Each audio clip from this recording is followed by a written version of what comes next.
Welcome back to The Explainer. I am so pumped you're hanging out with us today because we're jumping straight into a truly profound ethical dilemma from the Mahabharata. It's one of those stories that pushes the absolute limits of duty, morality, and just the raw price of integrity. We're going to look at a pivotal moment where a legendary hero is forced to choose between keeping his word and doing the right thing. It's an absolutely timeless conflict, and honestly, the way it plays out is just fascinating. So let's just dive right into it. What happens when following the rules means doing the exact wrong thing? Imagine you're facing an impossible choice. It's kind of like a classic trolley problem, right? But instead of a runaway train, your decision involves the fate of an innocent citizen, the honor of a king, and your own personal freedom. That is exactly the headspace we need to be in to fully grasp the insane pressure our hero Arjuna is dealing with here. Okay, to really set the stage, we've got to understand the sheer weight of the agreement these brothers made. The 5 Pandavas are living in their kingdom of Khandavaprastha, and to maintain peace and mutual respect, they set up what we can call the privacy rule. It was a strict, non-negotiable pact. Basically, if any brother entered the private chamber where another brother was sitting with their shared wife, Draupadi, the penalty was severe. And I mean absolutely severe. The punishment for violating this rule was a 12-year exile in the woods. No loopholes, no exceptions. Now, for a time, the kingdom is prospering. Everything's great. But you know how epic tales go. Peace rarely lasts forever.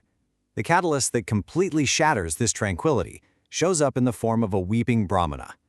Right from under the kingdom's nose, these despicable robbers violently steal his cattle, which is essentially his entire livelihood.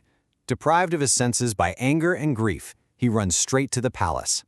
And this moment brilliantly captures the theatricality and pure desperation of the situation.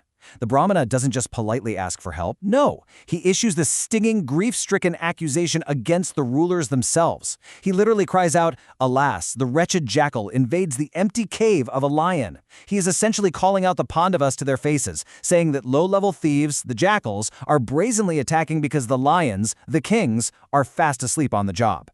Let's look a bit closer at the specific grievances he's bringing up.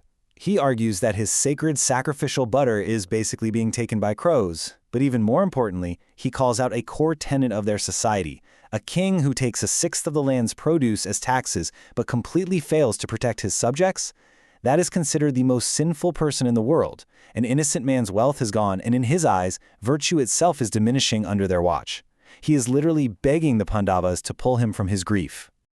So here is the crucial point. Arjuna, the great warrior of the brothers, hears these bitter cries. He immediately shouts, "No fear!" He is ready to jump into action. But there's a massive catch. It's a geographical and ethical trap. To fight the robbers, Arjuna obviously needs his weapons. And guess where his weapons are currently stored? Yup, right in the very chamber currently occupied by his elder brother, King Yudhishthira and Draupadi. Talk about being stuck between a rock and a hard place. Arjuna is completely trapped.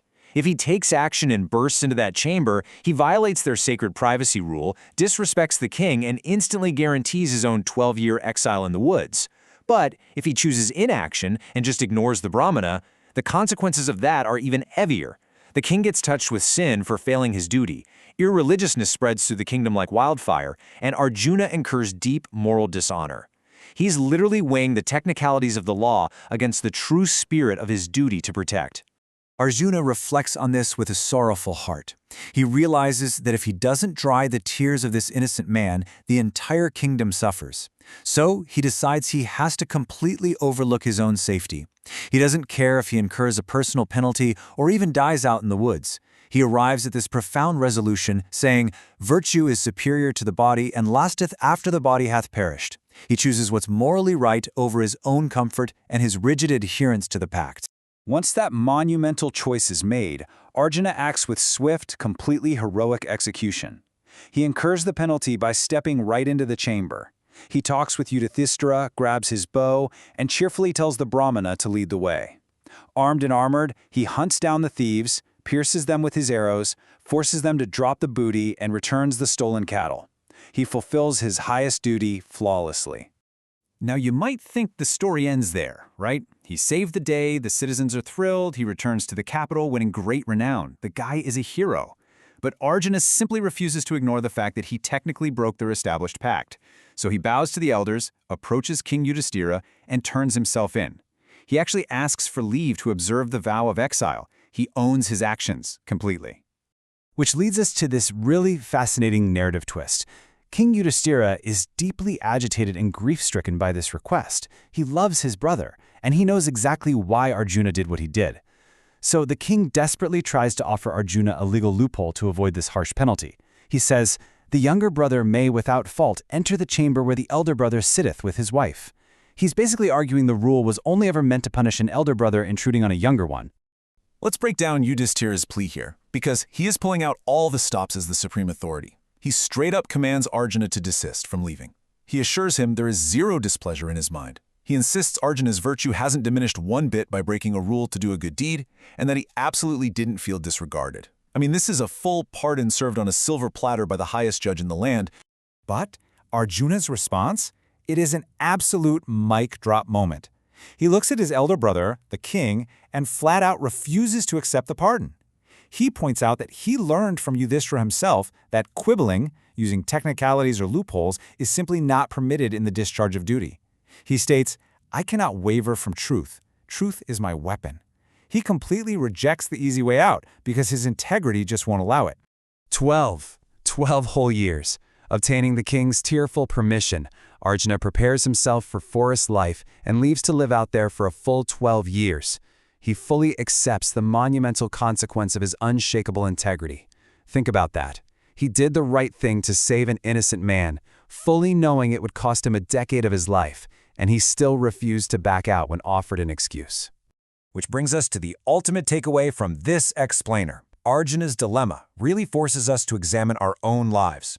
We all face moments where the right action comes at a huge personal cost. When duty calls and things get incredibly difficult, are you looking for a loophole to protect yourself? Or are you looking for the truth, no matter what it costs? It's a heavy question for sure, but that's exactly the power of these ancient texts. They completely challenge our modern integrity. Thank you so much for joining me on this explainer, and I encourage you to keep questioning, keep learning, and as always, keep seeking the truth.